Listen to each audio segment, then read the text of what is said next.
Welcome back to the channel.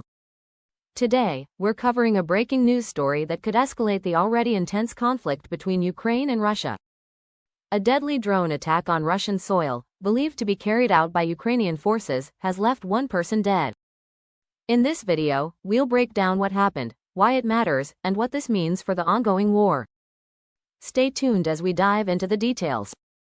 On the night of insert date, Ukraine allegedly launched a series of drone strikes targeting key areas in Russia. According to Russian authorities, one person was killed in the attack, and several others were injured. The exact target and details surrounding the attack are still under investigation, but early reports suggest the drones hit residential areas in the insert location region, causing significant damage to civilian infrastructure. This isn't the first time we've seen drone strikes in this conflict. Since Russia's invasion of Ukraine in 2022, both sides have used advanced drone technology as a key part of their military strategy. Ukraine has increasingly relied on drone warfare, using these unmanned aerial vehicles to strike at Russian military positions, supply lines, and even infrastructure deep within Russian territory. Drones have become a game-changer in modern warfare, allowing countries like Ukraine, which has limited resources compared to Russia, to carry out precision strikes without putting troops at risk.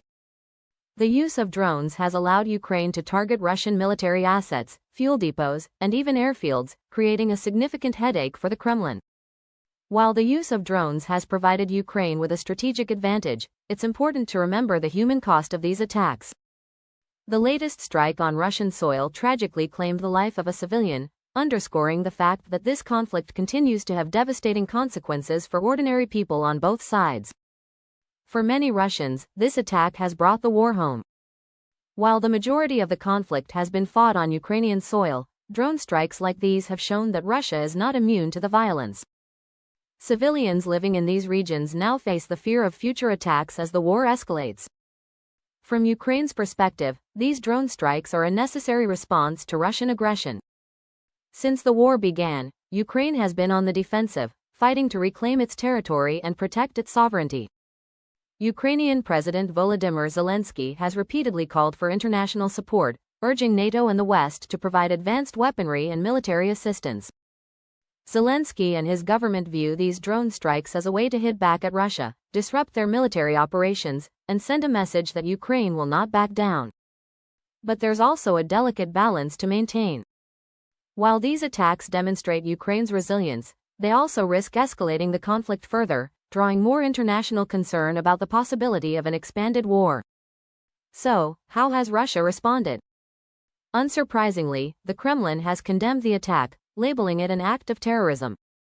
Russian officials have vowed to retaliate, with some reports suggesting that additional military strikes on Ukrainian cities could follow as a direct response to the drone attack. President Vladimir Putin has long framed this conflict as a fight to defend Russian-speaking populations in eastern Ukraine and to counter what he describes as Western interference in Russia's sphere of influence. Drone strikes like these, especially when they hit Russian territory, give Putin more ammunition to justify further military action. In fact, Russian state media has used this attack to rally public support for the war, framing Ukraine as a direct threat to Russian security.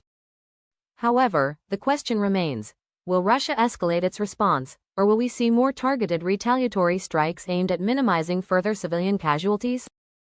The international community is watching this situation closely. Both Ukraine and Russia have powerful allies, and any escalation could have serious global consequences. Western leaders, including those from the United States, NATO, and the European Union, have called for restraint from both sides. The fear is that this conflict could spill over into neighboring countries or even trigger a broader confrontation between NATO and Russia. While NATO has provided military aid to Ukraine, they've been cautious about direct involvement in the conflict, to avoid a full-blown war with Russia. Drone warfare is changing the nature of conflict, and what we're seeing in Ukraine is a prime example of how these technologies are reshaping the battlefield. Drones are cheaper, more efficient, and allow for precise strikes without risking soldiers' lives. But they also come with significant ethical and legal challenges. Military experts are now grappling with the implications of widespread drone use. On one hand, drones can help smaller countries defend themselves against larger adversaries.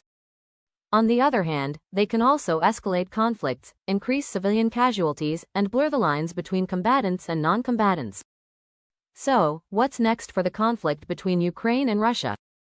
As the war drags on, both sides seem committed to achieving their goals. Ukraine wants to reclaim its territory and force Russian troops out, while Russia aims to solidify control over regions like Crimea and Donbass.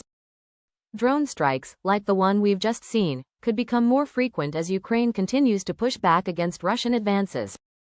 However, the international community's role will be critical.